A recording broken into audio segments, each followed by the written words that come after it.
Santo do dia, 7 de novembro de 1980.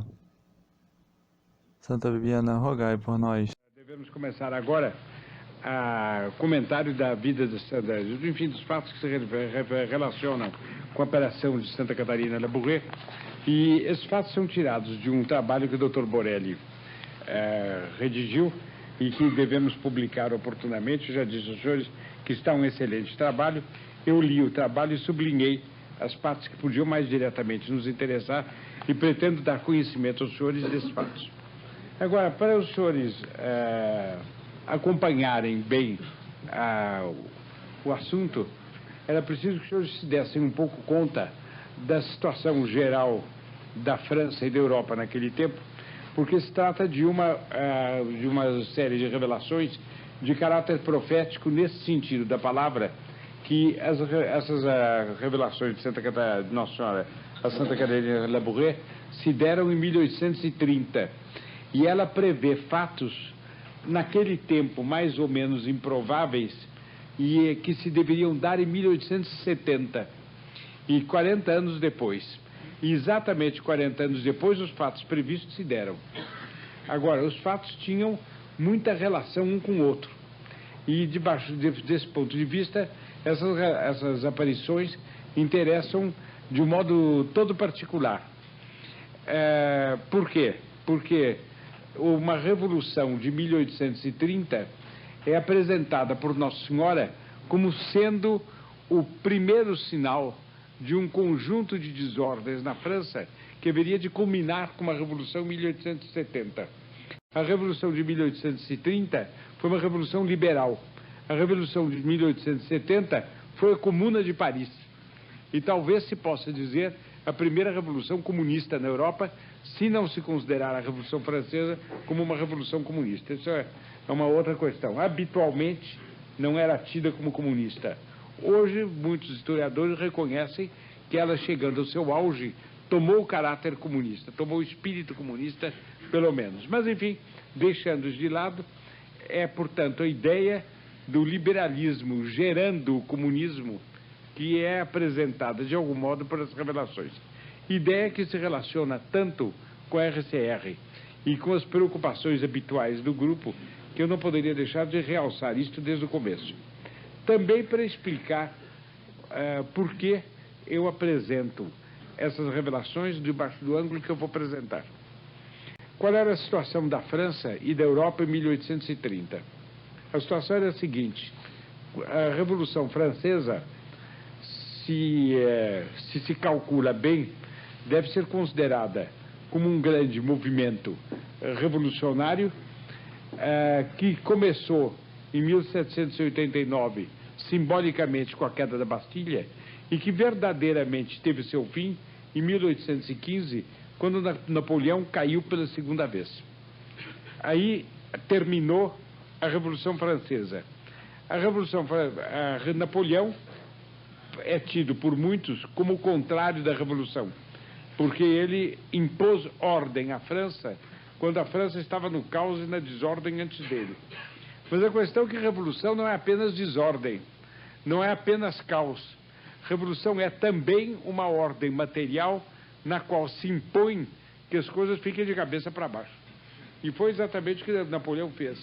Ele aproveitou a ordem que ele impôs e aproveitou o prestígio das vitórias militares que ele alcançou para impor à França, de modo estável, uma série de transformações que a Revolução Francesa introduziu, mas que eram mal aceitas pelo povo. Em algumas coisas, Napoleão recuou em relação à Revolução Francesa. Em outras coisas, ele impôs. E isto fazia parte do jogo: ceder algo, mas tornar algo definitivo e irremediável.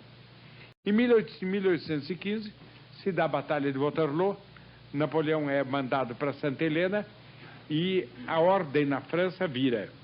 E são restaurados os Bourbons, que reinam de 1815 a 1830. A restauração dos Bourbons se deu na pessoa de Luís XVIII, um irmão de Luís XVI. Depois em 1824, 25, não me lembro bem, Luís XVIII morreu e, como ele não tinha filhos, ele foi sucedido pelo irmão dele, Carlos X. Carlos X reinou de 1824, 25 até 1830. Reinado rápido, como os senhores veem. Em 1830, há uma revolução de caráter liberal que destitui Carlos X, que era tido como um rei reacionário e ultramontano, e coloca no lugar um parente deles, o Duque de Orléans, que não tinha direito à sucessão ao trono e que reinaria de 1830 a 1848. Então, os senhores têm que a introdução de um rei ilegítimo, de ideias conhecidamente liberais, a introdução desse rei representava uma revanche da Revolução. Podemos dizer que a Revolução deu um passo para trás grande com a restauração dos Bourbons.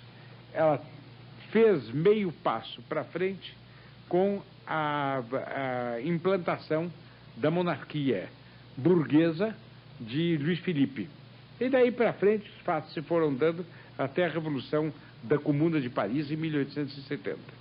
Bom, então o sentido do reinado desses dois reis, os dois reis Bourbons, sem nós entrarmos na análise das personalidades deles e do modo deles governarem, o sentido geral era uma revanche, uma reconquista de terreno na França daquele setor de opinião pública que não tinha aceito a Revolução Francesa e que era, portanto, um setor católico, enquanto a Revolução Francesa fora ateia, fiel aos Bourbons, enquanto a Revolução Francesa tinha destituído os Bourbons. Era, portanto, uma ala contra-revolucionária que subia e que governou a França durante 15 anos. Durante esse período, se bem que Luís XVIII fosse ateu e Carlos X fosse um homem praticante, enfim, era católico, mas via muitas coisas, uma série de coisas muito estrabicamente. Apesar disso, por causa da onda da opinião contra-revolucionária, a religião fez muitos progressos na França.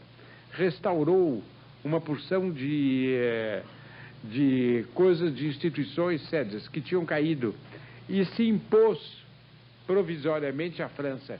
Foi um período de recatolicização. Nesse período de recatolicização, os adversários da religião também se levantaram e houve motins, houve agressões, houve um desenvolvimento grande do anticlericalismo, etc. E isto era um bom sinal do ponto de vista religioso, porque sempre que a igreja é atacada por seus inimigos, quer dizer que ela está fiel a si mesma. Sempre que os inimigos passam a mão no ombro dela e procuram tratá-la bem, é porque tem a esperança de que ela não seja fiel a si própria. E essa esperança eles não têm em vão. É porque algo está dentro que dá a eles a esperança de que com bons tratos eles a desviarão. Então a situação ideal da igreja é quando ela domina e ninguém ousa atacá-la. A situação média é quando ela se manifesta e é atacada. A situação péssima é quando ela não é atacada, é agradada por todos os adversários e entra em composição com o adversário. Bem, mas deixando isso de lado, estava-se então nesse período, numa época de progresso grande da religião, reconquista grande da religião, mas ao mesmo tempo de luta contra os adversários da religião. E um fosso separava aquilo que era católico daquilo que era ateu, daquilo que era livre-pensador ou protestante ou qualquer outra coisa assim. Era um abismo. E esse anticlericalismo com altas e baixas, esse ateísmo com altos e baixos, eu mesmo peguei ainda por volta de 1920, entre 20 e tanto, portanto 100 anos depois, eu ainda peguei restos disso que os senhores já não pegam hoje. Então havia um tal valo dividindo o clero e as coisas da igreja, da sociedade civil, que quando a gente transpunha os umbrais do ambiente profano e entrava nos umbrais do ambiente religioso, a gente tinha uma sensação um pouco parecida com o que tem um homem quando sai de um país e passa para outro país. É uma mudança de situação análoga com essa. Ainda hoje, eu fui rezar na Igreja do Coração de Jesus, muitas e muitas vezes eu fui à bênção do Santíssimo Sacramento no Coração de Jesus. Naquele tempo se dava lá pelas 7h30, 8 e acabava pelas 8h30, 8h45. Muitas vezes eu fui à bênção do Santíssimo Sacramento e quando eu saía para casa, para pegar o jantar em casa atrasado, maquinalmente, eu saindo de dentro da igreja, levantava os olhos para o edifício em duas alas, que forma grupo em torno da entrada da igreja. E da entrada da igreja, como quase todos os senhores se lembrarão, é por debaixo da torre. De um lado e do outro tem um colégio que se desdobra e circunda todo o quarteirão. E eu olhava pelas janelas dos andares de cima, os andares de baixo estavam fechados e com proteções, etc. Eu olhava para cima e via sistematicamente em algumas salas da ala esquerda, onde eu sabia que era o dormitório dos meninos, eu via umas luzezinhas azuis acesas. E era sinal de que os meninos já dormiam. Era cedíssimo, mas os meninos é um internato, né? Os meninos eram postos para dormir muito cedo, para levantar cedíssimo depois. Mas eu me lembro da impressão que causava em mim ou eu entrar na sociedade profana. Notem que a sociedade profana dos anos 20, hein? Bem, e o contraste entre o luminoso, o assanhado, o divertido da sociedade profana e o dormitório enorme. Um número muito grande de meninos dormia e num cubículo. Em geral, eu não sei como era lá, mas nos estabelecimentos católicos em geral era assim, formado por tecidos, separava a cama de um padre em cada dormitório. Qualquer barulho que houvesse, a padre aparecia e impunha a ordem. Então, aquela ideia de que a igreja horizontalizava a meninada toda aquela hora, que um padre representava ali a eterna tradição da igreja, ordenativa, moralizante, disciplinadora, e que enquanto todos dormiam, havia algumas luzezinhas azuis escuras acesas, representando a maternalidade da igreja, que embruma as amigas, envolve os filhos, a vigilância de quem sabe sorrir, mas não fecha os olhos e continua a se pôr ao corrente do que passa. Tudo isso me dava a impressão de que ali dentro era uma austeridade, uma sacralidade, uma ordem que o mundo fora não tinha. Era um outro mundo, era uma outra. E os senhores devem situar-se nessa atmosfera, mas com um anticlericalismo muito mais aceso do que o do Brasil nos anos 30. Para compreender, em Paris, para compreenderem o ambiente no qual se deram as revelações de Nossa Senhora a Santa Catarina Labouré. Era freira de São Vicente de Paulo. Eu não sei se os senhores todos alcançaram aqui, mas muitos alcançaram o hábito dessas freiras. Era um hábito preto, como são os hábitos religiosos, mas com uma espécie de grande gola engomada branca. E depois, a cabeça era dia e noite, enquanto elas se moviam, era adornada por uma touca bretã, um tanto estilizada pela inspiração e pelas mãos da igreja. Essa touca constava em descrições numa descrição muito tosca, porque as linhas gerais me ficaram no espírito, mas os pormenores não, uma espécie de cilindro, mas tudo em pano branco, e engomado, não engomado muito duro, mas engomado. Nesta, assim, que partia da fronte da igreja, da freira, e numa ligeira elevação, ia até bem depois da nuca.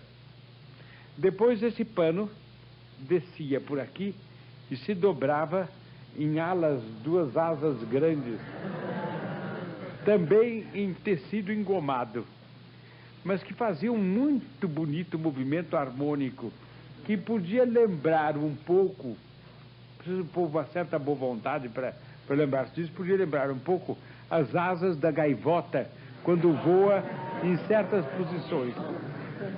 Naturalmente, um rosário pendente e, em geral, eu não tive muito contato com essas freiras, mas conheci muitas, e muitas delas, etc. As que eu conheci, em geral, pessoas robustas, fortes e prontas para o trabalho. Algumas, isso não as desdourava em nada, um pouco camponesas, assim como algumas, como quem tinha se habituado a mexer com a pá na terra ou suspender saco de café em pequena ainda.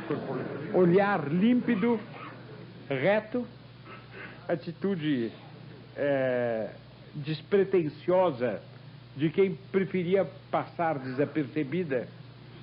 Elas eram as irmãs de caridade de São Vicente de Paula. E elas eram destinadas, muito frequentemente, a tomar conta dos hospitais, atender os doentes, e a outras obras de caridade material. Obras de misericórdia temporal, que elas tomavam como ocasião para obras de misericórdia espiritual.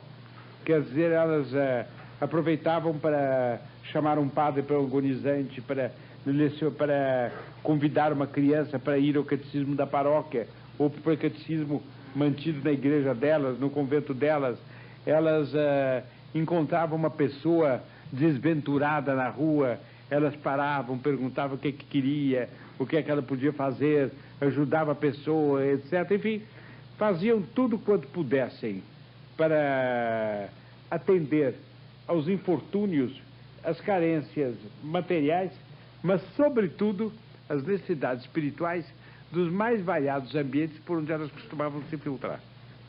A elevação desse apostolado que elas realizavam era tão grande, e elas eram de tal maneira admiradas por isso, que entre os anos 20 e 30, eu não posso garantir que isso tenha continuado depois assim, mas entre os anos 20 e 30, uma irmã de São Vicente de Paula, 20 e 30, quer dizer 1920 a 1930, uma irmã de São Vicente de Paula costumava ser tida como próprio símbolo da religião, numa das suas expressões mais belas e mais comovedoras.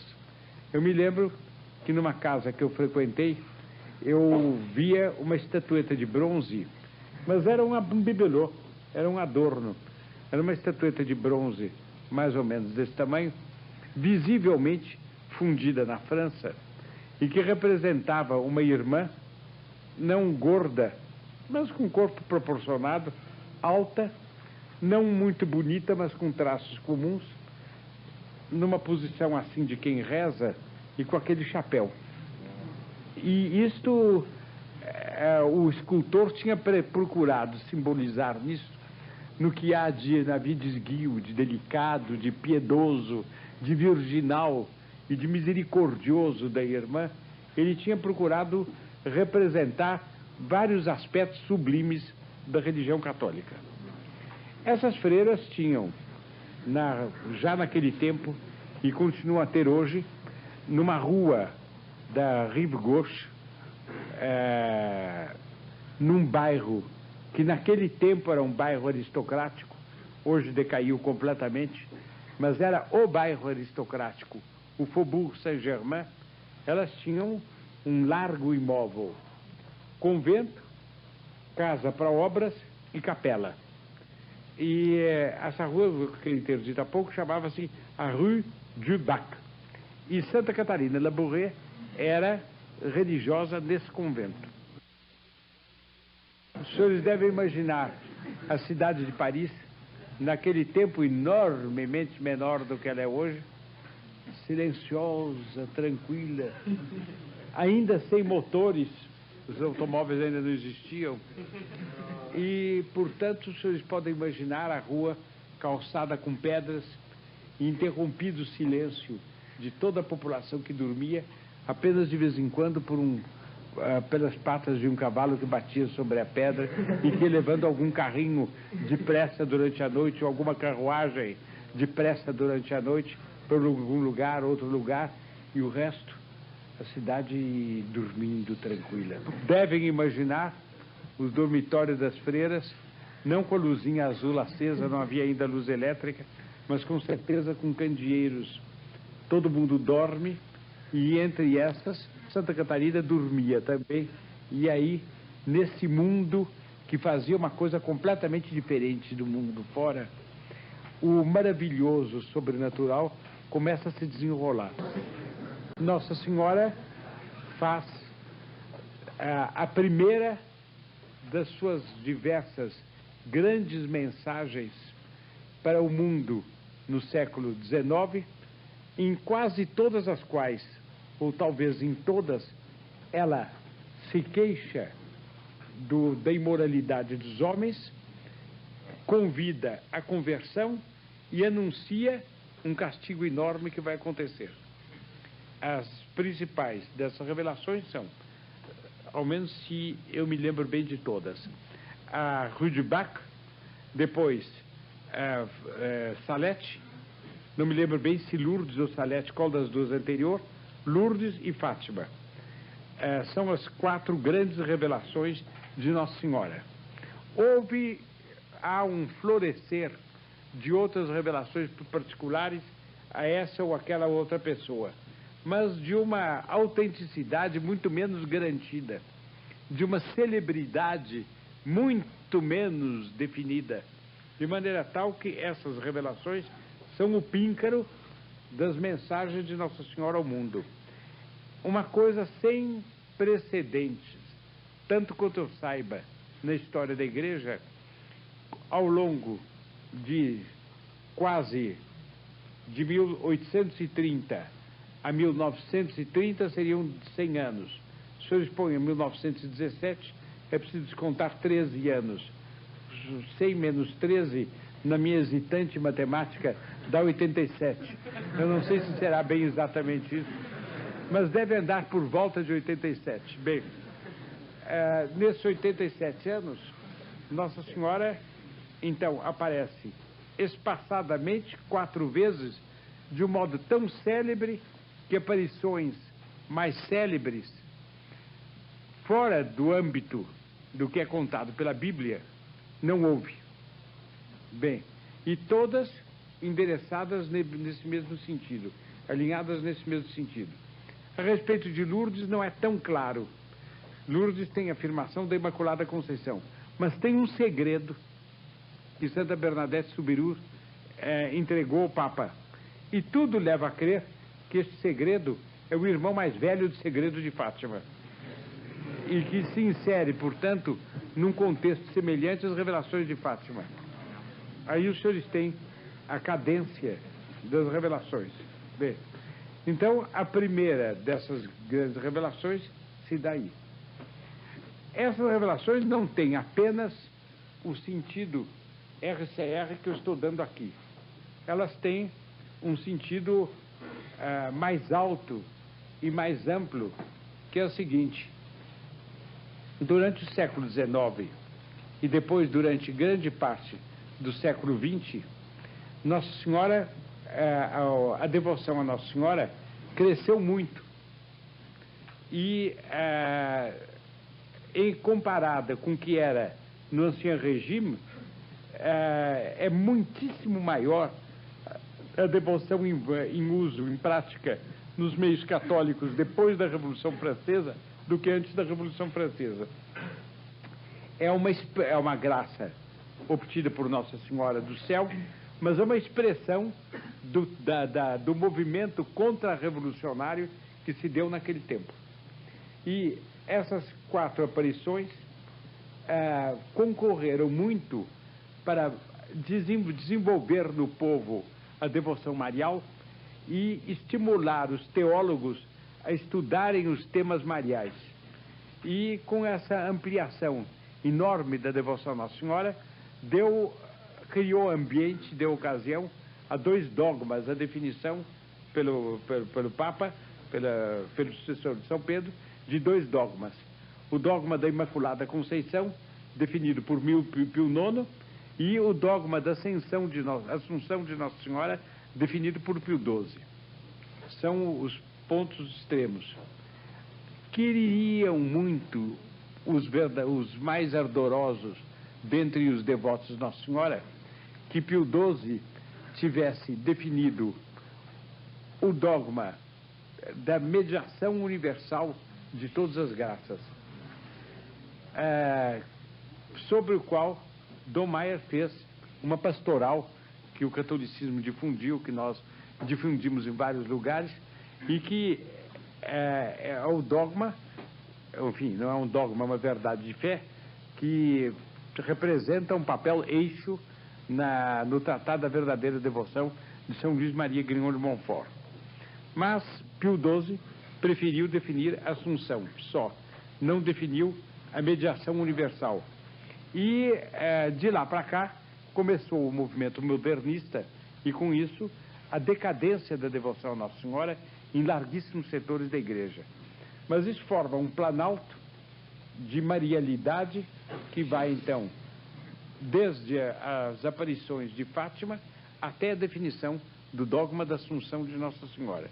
Os senhores estão vendo que é o pórtico, portanto, para grandes acontecimentos dentro da igreja, isso que eu vou narrar aos senhores. O Dr. Borelli põe em realce no documento dele que o relato das aparições corresponde fundamentalmente aos manuscritos da própria Santa Catarina Labouré, completado em alguns pormenores por outras declarações dela, citadas, entre aspas, por diversos autores. Os senhores estão vendo, portanto, que é uma coisa que tem fundamento, tem consistência. Esses fatos que aconteceram, Santa Catarina Labouré contou todos ao confessor.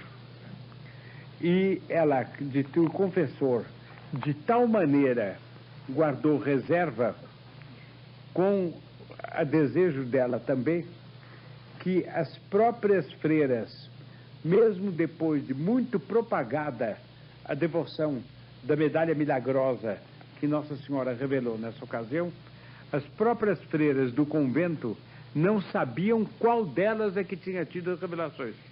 Sabia-se que era uma freira do Rio de Baco, mas ninguém sabia quem era. E Santa Catarina Labouré vivia como uma qualquer, no meio das outras, ignorada e tratada como uma pessoa comum, enquanto ela mesma via a enorme expansão em toda a igreja da medalha milagrosa e de tudo aquilo que tinha sido conversado com ela. Os senhores veem a beleza dessa modéstia. Os senhores verão depois também que o confessor, de algum modo, perseguiu essas revelações, a tal ponto que mandou que Santa Catarina Labouré, antes de morrer, queimasse todos os documentos em que ela tinha escrito tudo. E foi apenas por um providencial esquecimento dela que a documentação, o que é a documentação? Um maço de papéis com a narração escapou e que é tomado então como documento principal para se saber o que é que então passou, porque o resto foi queimado. Foi o próprio arcebispo de Paris, Monseigneur de Quelan, não sabia quem era a freira que tinha recebido a revelação. Mais ainda, o Papa Gregório XVI mandou dizer que ele queria saber, e o confessor mandou dizer: não digo. Atendendo, não julguem o confessor com uma severidade sumária, atendendo ao desejo da freira, e respeitando segredos de confissão. Aliás, é muito bonito isso na igreja. Vocês veem que coisa linda. Um padre de todo em todo dependente do Papa. O Papa manda dizer, quero saber, e o padre diz, o segredo de confissão proíbe. O Papa, pois não. Fico sem saber.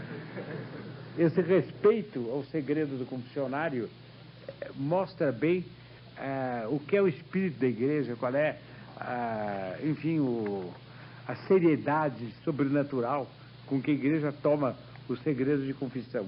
E de passagem, vale a pena realçar isso. Ela, apenas 6 meses antes da morte, recebeu uma voz interior, e o Dr. Borelli escreve esse voz com V maiúsculo, eu acho de bom gosto. Ela recebeu uma voz interior que lhe dizia que ela deveria se abrir com a superiora. Mas foi só após sua morte, que se deu em 31 de dezembro de 1876, quando ela tinha 70 anos, que as irmãs da congregação souberam qual era a freira que tinha recebido a revelação. Quer dizer, ela, portanto, não teve o gosto da celebridade em nada. Viveu apagada, o que é muito bonito também, é muito edificante. Bem, Catarina Labouré nasceu em 1806 e era filha de um casal de proprietários rurais. Sua mãe era de uma origem melhor, era meio ligada à nobreza e faleceu quando Catarina Labouré tinha apenas 9 anos. Catarina pediu autorização do pai para ser freira. O pai se opôs terminantemente a esse fato e julgou bom, para distraí-la, mandá-la para um lugar de prazer e um emprego onde ela podia se distrair e podia ter prazeres, e onde ela acabasse tendo o desejo de ir morar em Paris. E em Paris já era, para as proporções da França e do mundo daquele tempo, uma cidade de luxo, a cidade turbilhão da alegria, do contentamento de viver mundano. Então o pai queria levá-la, conduzi-la até Paris para a vocação desaparecer. Mas, quando Nossa Senhora quer. Ela acabou ir tendo em Paris e ali ela recebeu a revelação. Ficou freira e ali recebeu a revelação. Bem, Catarina Labouré, no ano de 1828, portanto 2 anos antes das revelações, ela foi posta pelo pai ajudando seu irmão num pequeno restaurante para operários, num dos bairros mais populosos de Paris. Vocês podem imaginar o que seria o ambiente dessa restaurante só para operários. Naquele tempo, sobretudo entre operários, as mulheres iam muito pouco ao restaurante. Era restaurante só de homens. E de homens que com certeza comiam ali, porque não tinham tempo para ir para casa para comer. Vocês estão imaginando a beberagem, as conversas imorais, as canções, etc., num restaurante, num trabalho, numa atmosfera dessa. Vocês estão imaginando a futura santa obrigada pelo pai a servir ali. Vocês estão vendo o contraste e o rio chinês que o desígnio da providência percorreu nesta ocasião. Ela tinha nessa ocasião 22 anos, uma idade inteiramente inadequada para esse tipo de serviço. Ela era a defesa dela, inteiramente quieta, e durante o serviço nunca descerrava os lábios. Falassem com ela o que fosse, perguntasse o que quisesse, ela servia sem dizer uma palavra. Era um meio de se isolar e de proteger a sua própria pureza, a sua piedade naquele tempo, naquele ambiente. E diz aqui o Dr. Borelli que ela se sentia supliciada em um ambiente tão livre como esse, e que onde os gracejos e até os galanteios a ela evidentemente não faltavam. Mas ela soube se impor. os galanteios aos poucos foram murchando e o ambiente de respeito se estabeleceu em torno dela. Aqui os senhores estão vendo também um contraste bonito. O operário daquele tempo era, em geral, muito corpulento, porque a indústria era muito menos mecanizada do que hoje em dia. Exigia muito mais força do trabalho manual. Vocês podem imaginar um restaurante pequeno, cheio daqueles homenzarrões, o ambiente nós já descrevemos, entra uma donzela que não tem outra coisa senão seu anjo da guarda para defendê-la e que acaba domando o ambiente. Brincadeira de cá, gracejo de lá, galanteio de acolá, ela apenas a defesa do repúdio e dos lábios cerrados. Ela domina. Vocês estão vendo a virtude dominando o vício, o espírito dominando a matéria. Vocês estão vendo que bela vitória e como isso nos ajuda a conhecer o perfil moral da santa. Esse martírio durou cerca de um ano. Em 1829, Santa Catarina de Labouré passou a residir com uma cunhada que mantinha um pensionato para moços em Châtillon-sur-Seine, no departamento de Côte d'Or. Era aí que uma parte da nobreza da Borgonha enviava suas filhas. Catarina viveu com mais liberdade e pôde melhorar algum tanto sua escrita. Mas a ortografia dela foi sempre muito irregular. O francês é uma lindíssima língua, mas é o contrário da ortografia fonética. Chateau, por exemplo, C-H-A-T-E-A-U, aquilo que se poderia escrever em português, X-A-T-O, acento circunflexo. Compreendem como a ortografia francesa é complicada. E ela nunca aprendeu bem essa ortografia. Nas coisas que ela escreveu, há bons erros de ortografia ainda, que mostra como a instrução dela estava abaixo do caráter. Mas quanta coisa ela via pela piedade, pela fé, pelo caráter. Bem, ela nunca passará de pessoa semiletrada, escrevendo francês em pitoresca ortografia fonética. Ela escrevia como vinha no ouvido. Bem, ela que tinha vergado os operários do botequim, vergou também o pai. E, em janeiro de 1830, ela entrava no Hospital de Caridade, dirigida pelas irmãs de São Vicente de Paulo, em Châtillon-sur-Seine, no lugar mesmo onde ela trabalhava. Depois de 3 meses de postulantado, ela seguiu, enfim, para Paris. E, em 1830, no mês de abril, ela, pela primeira vez, entrou no noviciado da Rue du Bac, onde as aparições se deram. Ela era, portanto, freira bem nova quando essas aparições se verificaram. 3 dias depois da chegada de Catarina, deu-se a solene transladação dos despojos de São Vicente de Paula, da Catedral de Notre-Dame para a capela da Rue du Sèvres. Grande cerimônia ao qual assistiam o rei Carlos X e o arcebispo de Paris, Monsenhor de Quélan. Deveria ser uma muito bonita cerimônia. São Vicente de Paula era naturalmente venerado por todo o povo francês. E ele estava enterrado em Notre-Dame. Seus restos foram transferidos para essa outra capela. Vocês podem imaginar que cena linda. O Pálio, o arcebispo de Paris, com certeza, presidindo a cerimônia.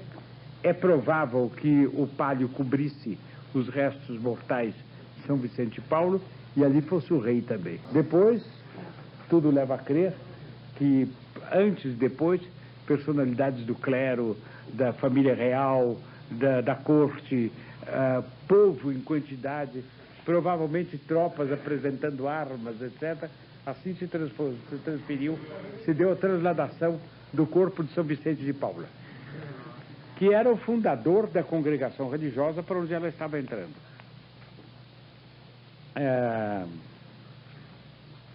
Ela, como noviça,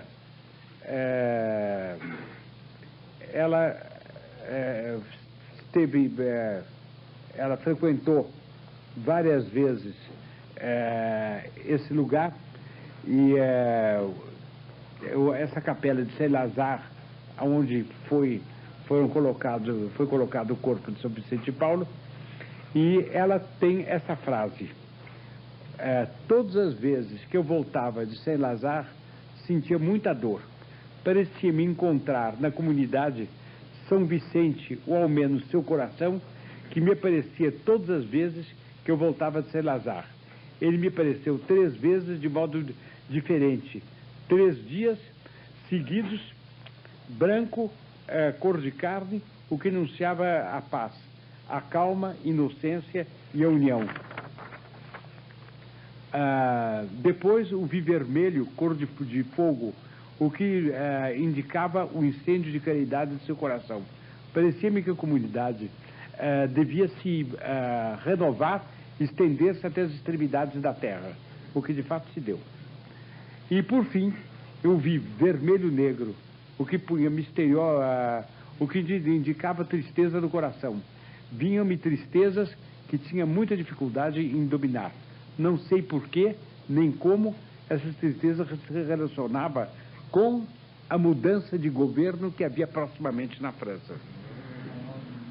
Quer dizer, São Vicente de Paulo, como santo, amando a França, amando sobretudo a civilização cristã e sobretudo a Igreja, fonte da civilização cristã, dava a conhecer a ela, antes da queda do governo, que o rei cairia e que havia uma mudança de governo. Exprimia a sua dor profunda, fazendo ver o próprio coração do santo nesses coloridos diferentes. Um vermelho quase preto que indicava tristeza, o que ia acontecer.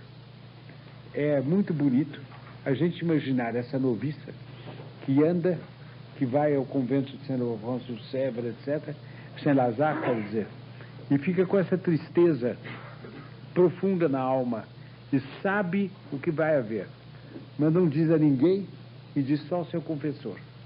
Por que ela sabia de antemão? Para que nós soubéssemos, é claro, mas também para rezar e para ir pedindo pela causa católica na França, antes mesmo da causa ser golpeada, de maneira a conseguir que o golpe não fosse tão grande e alguma coisa sobrevivesse. A gente vê a providência que permite o golpe, mas prepara também algo que atenua. Você vê aí a bondade e a misericórdia de Nossa Senhora. A vidente acrescenta que uma voz interior lhe disse: o coração de São Vicente está profundamente afligido pelos males que vão se abater sobre a França. No último dia, uma voz interior disse à vidente: o coração de São Vicente está um pouco consolado, porque obteve de Deus, por mediação de Maria, que duas famílias, que suas famílias não pereceriam no meio dessas infelicidades, e que Deus se serviria delas para reanimar a fé. Quer dizer, estava o que seria normal é que o ramo masculino e feminino da obra de São Vicente de Paulo desaparecessem. Mas Nossa Senhora obteve e pediu, antes da Revolução, que essas duas famílias, eu interpreto assim, sendo o ramo masculino e feminino, talvez haja 2 congregações, não tenho certeza, não tive tempo de me informar, que essas 2 famílias sobrevivessem para espalhar a fé pelo mundo inteiro, o que em larga medida aconteceu. Bem, em todo o período do seu noviciado, a santa teve contínuas visões de Nosso Senhor, que ela assim narra, César. Eu era favorecida com uma outra grande graça, a de ver Nosso Senhor no Santíssimo Sacramento. Mas eu vi, durante todo o tempo do meu seminário, quer dizer, o noviciado, menos todas as vezes que duvidava. Então, quando isso sucedia, não via mais nada, porque queria aprofundar e duvidava desse mistério, que acreditava enganada. Quer dizer, ela, inúmeras vezes, quando via o Santíssimo Sacramento, via o próprio Nosso Senhor. Como não sabe? Porque a dimensão de uma partícula é muito, muito menor que a da estatura de um homem. como ela o via dentro, são mistérios, milagres que Deus pode fazer. Ela também não entra em pormenores, mas às vezes ela tinha dúvida. Quando tinha dúvida, a figura se apagava. Qual é o interesse disso? É mostrar para os incréus que não se tratava de fanatismo e que não se tratava de imaginação dela, que ela quisesse que aparecesse, então acabava aparecendo, que o espírito dela era mais bem um espírito de análise, e que uma análise que chegava a um certo excesso, a tal ponto que se a gente tem uma impressão de desagrado de Nosso Senhor quando ela duvidava, o que às vezes leva a supor como mais provável que a dúvida não era agradável a ele. Mas isso mostra como não era a imaginação, como era a realidade, o que é um fator interessante para se construir um aspecto geral desses acontecimentos. Diz ela, os mais negros e tristes pensamentos. Foi no dia da Santíssima Trindade, 6 de junho. A Revolução foi em julho. Nosso Senhor me apareceu como um rei com a cruz sobre o peito no Santíssimo Sacramento. Isso se passava durante a Santa Missa, no momento do Evangelho. Pareceu-me que Nosso Senhor era despojado de todos os seus ornamentos, caindo tudo por terra. Isso se relacionava com a Revolução que haveria daí a pouco. Caindo tudo por terra. Foi então que tive os mais negros e tristes pensamentos. Foi então que tive o pensamento de que o rei teria que o rei da terra, que o rei da França, né? O rei terreno, seria perdido e despojado de suas vestes reais. Foi o que aconteceu nos últimos dias de julho. Daí os pensamentos que tive, que não saberia explicar sobre a perda que se fazia. Quer dizer, como ela era uma pessoa pouco culta, ela não compreendia todo o alcance desse acontecimento. O que é que a religião perdia com isso? Ela estava com o espírito pouco afeito a medir os vais e vens da revolução e da contra-revolução. Mas Deus lhe dava a entender, nosso Senhor Jesus Cristo lhe dava a entender, uma profunda tristeza com esses fatos. Aí os senhores têm uma coisa curiosa, que é o relacionamento direto. Eu não me lembro de ter visto uma coisa parecida, talvez houvesse, de uma revelação tão altamente provável, eu no meu fórum interno a tomo com certa, com um fato político. Mas assim, um fato político determinado. A fulano vai acontecer tal coisa e por isso Deus está triste. Eu não me lembro de uma coisa dessas. É um fato único e que eu gostaria, único ao menos para minha memória, e que eu gostaria de ressaltar junto aos senhores. Bom, quem sabe se vale a pena ler o próprio texto da Santa, contando o que se passou então. É um pouco longo, mas são as próprias palavras dela e isso fará um desenvolvimento do tema. Ele diz o seguinte, veio depois a festa de São Vicente, ela que fala.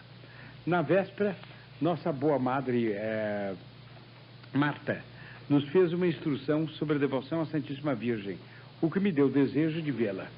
Deitei-me, pois, com o pensamento de que naquela noite mesmo eu viria minha boa mãe. Havia tanto tempo já que eu desejava vê-la. A inocência e a ingenuidade desse pensamento e o caráter filial são muito bonitos. Enfim, hein? Ela acho que demorou, hein? Afim, às 11h30 da noite, para aquele tempo isso é alta noite, para as 11h30 da noite, ouvi me chamarem pelo nome, Irmã Labouré, Irmã Labouré. Acordando, olhei de lado, do lado onde vinha a voz, que era do lado da passagem. Deveria ser uma passagem no dormitório. Do lado da passagem. Corro a cortina e vejo um menino de 4 ou 5 anos que me dizia: vinde à capela, a Santíssima Virgem vos espera. Eles devem imaginar aquele ambiente de que era uma vaga semelhança àquilo que eu falava há pouco do coração de Jesus. Paz, tranquilidade, todas as freiras dormem, esse menino aparece, ela depois descreve o menino e diz: a Santíssima Virgem vos espera. Quer dizer, essa afabilidade de Nossa Senhora, ali espera de ela chegar. Logo me veio o pensamento, vão me perceber. O menino me respondeu: ficai tranquila, são 11h30 da noite, todo mundo está dormindo. Vinde, eu vos espero. Quem é esse menino que diz eu aí? Vesti-me depressa e me dirigi para o lado do menino. Esse tinha permanecido de pé, sem mudanças, além da cabeceira, sem avançar além da cabeceira de minha cama. Ele me seguiu, ou melhor, eu o segui, sempre à minha esquerda. Por todos os lugares onde passamos, as luzes estavam acesas. Naturalmente ninguém via, era milagre, né? Tudo isso já é dado para causar impressão.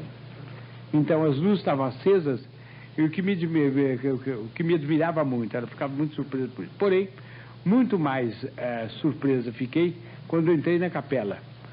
A porta se abriu, mal o menino a tocou com a ponta do dedo. E minha surpresa foi ainda mais completa quando vi todas as velas e castiçais acesos e me recordava o que me recordava a missa de meia-noite, como se fosse a missa do galo, portanto. Entretanto, nada vejo da Santíssima Virgem. O menino me conduziu ao presbitério, ao lado da capela, ao lado da cadeira de braços do senhor vigário. Ali me ajoelhei e o menino permaneceu de pé todo o tempo. Eu achava o tempo longo e olhava para ver se as vigilantes não passavam pela tribuna, no fundo onde tem o órgão.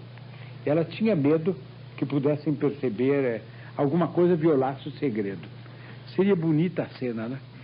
Ela ajoelhada junto a essa cadeira, a cadeira do senhor vigário, e as luzes todas acesas, e pensando o que diria a vigilante dessa completa irregularidade.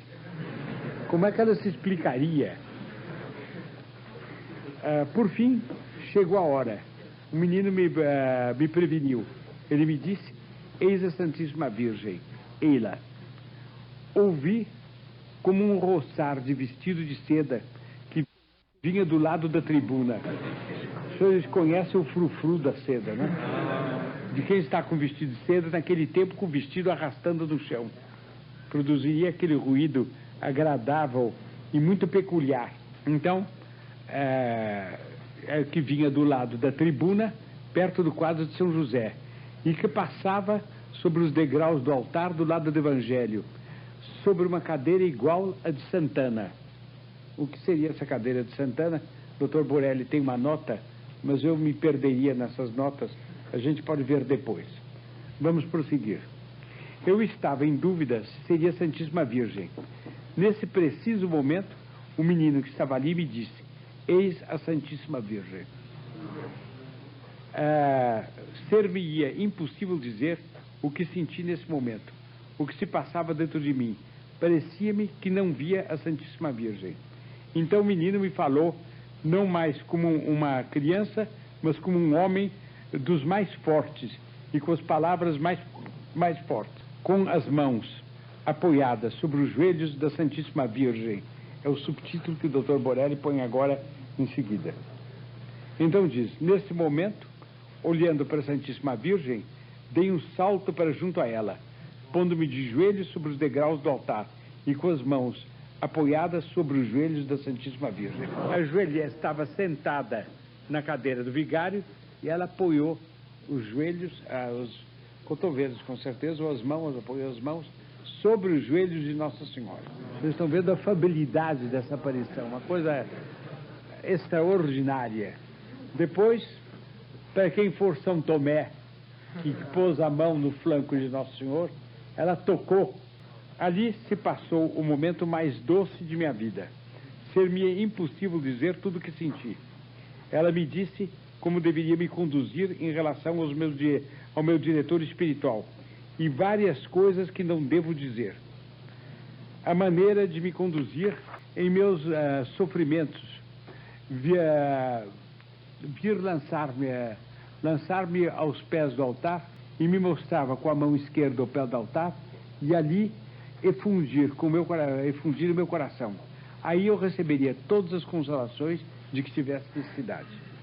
Quer dizer, quando ela tivesse sofrimentos, não comentasse com ninguém, fosse ao altar e desabafasse ali, mas num lugar indicado por Nossa Senhora para ela, aqui. Nesse ponto você venha. Vocês compreendem quanto ela voltou a esse lugar, fisicamente indicado por Nossa Senhora. Uma verdadeira maravilha. Eu não tinha lido esse trabalho antes de ir a Rue du Bac. O resultado é que eu não fui, nem me consta lá que indiquem qual é o lugar que Nossa Senhora mostrou para ela. Porque, evidentemente, qualquer um de nós que, conhecendo esse lugar, ali estivesse, não deixaria de ir ali e de rezar ali, e de oscular o chão, o lugar indicado por Nossa Senhora.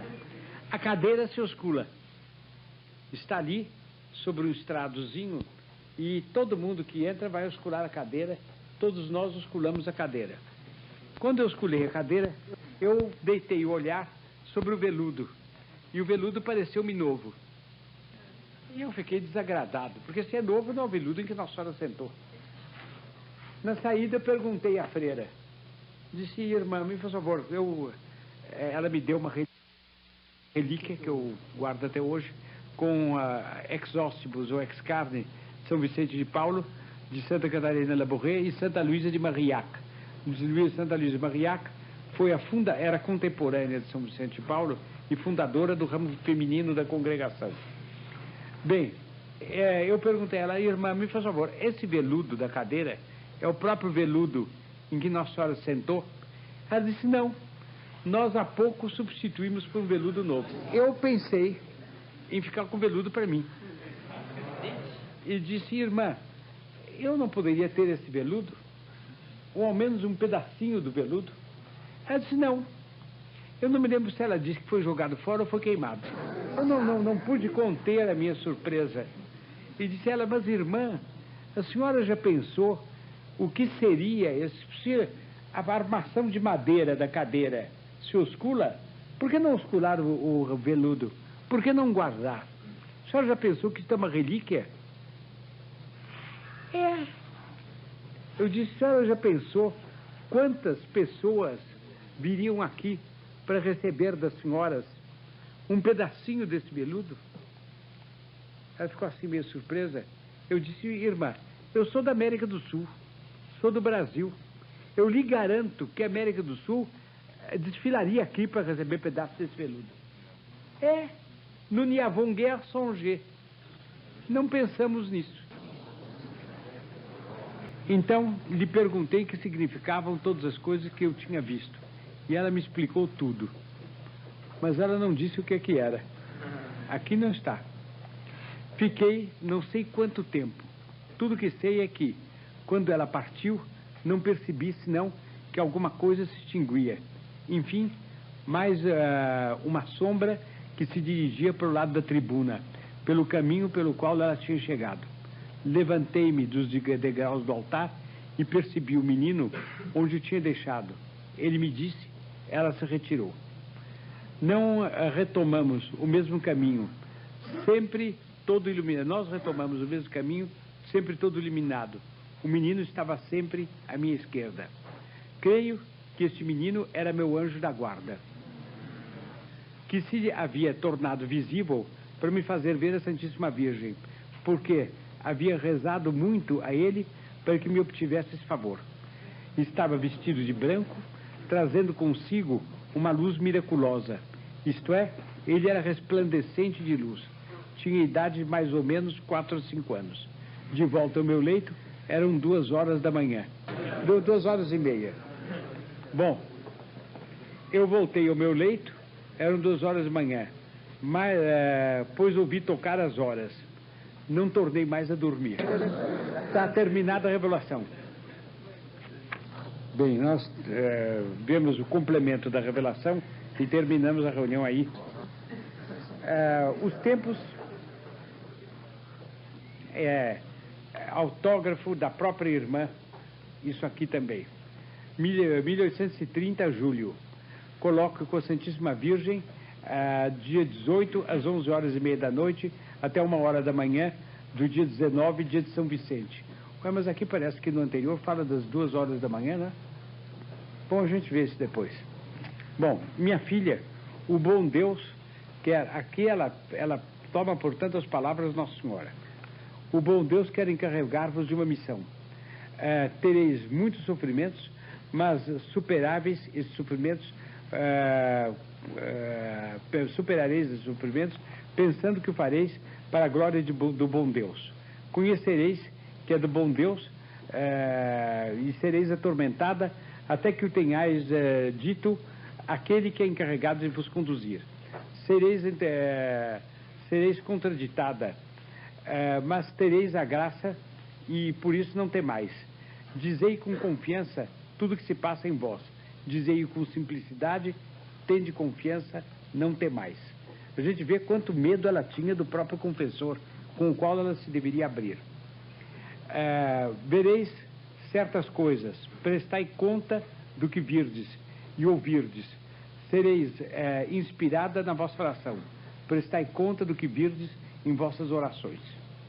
Os tempos são muito maus, os males virão precipitar-se sobre a França, o trono será derrubado, o mundo inteiro será transtornado por males de toda a ordem.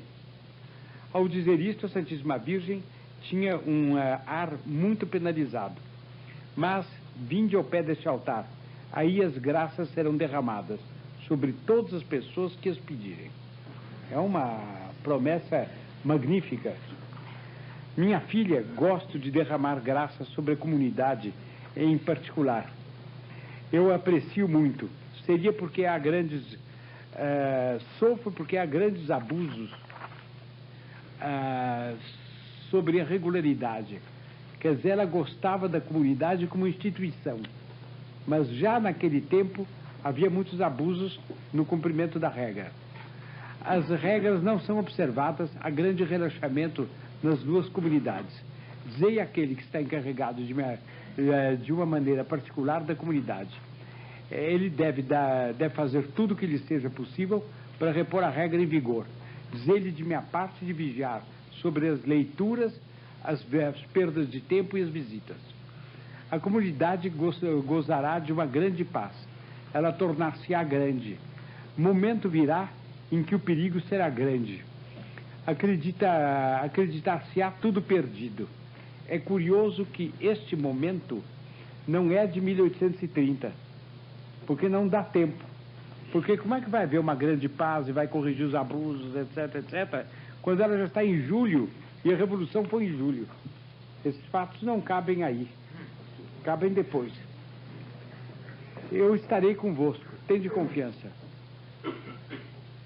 Mas não se dará o mesmo com as outras comunidades. Haverá vítimas. Ao dizer isto, a Santíssima Virgem tinha lágrimas nos olhos. Para o clero de Paris, haverá vítimas. Monsenhor Arcebispo, essa palavra, lágrimas de novo. E acabou-se. Eu creio que... Não foi Monsenhor Quelan. Houve... Hein? Mas não, o que foi morto foi Monsenhor Afro, não é isso? Mas foi em 1870. Talvez aí seja uma profecia de 1870, não sei. Minha filha, a cruz será desprezada e derrubada por terra. O sangue correrá. Abrir-se-á de novo o lado de Nosso Senhor. As ruas estarão cheias de sangue. Monsenhor Arcebispo será despojado de suas vestes. Aqui a Santíssima Virgem não podia mais falar. O sofrimento estava estampado sobre a sua face. Minha filha, dizia ela, o mundo todo estará em tristeza. A essas palavras pensei quando se daria.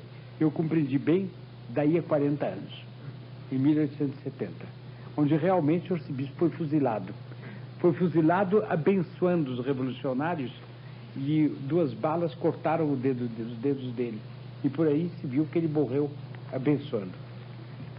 Me disse o professor muito competente nesse assunto de história do século XIX, que o arcebispo era de tendência liberal.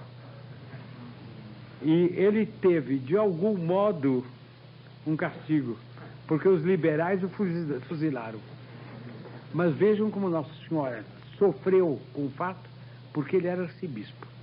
E na pessoa dele era a igreja que sofria uma violência.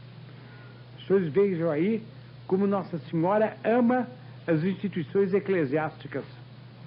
Ela ama tanto uma congregação religiosa na qual ela, entretanto, denuncia graves abusos. E ela sofre tanto com o padecimento de um arcebispo, que, entretanto, era um arcebispo liberal. É a congregação enquanto congregação, o arcebispo enquanto arcebispo. Isso deve nos fazer compreender o amor que nós devemos ter às instituições eclesiásticas, por mais que as vicissitudes humanas façam com que dentro delas passem coisas que são contrárias do que a gente poderia querer. Meus caros, com isso, a nossa reunião está terminada.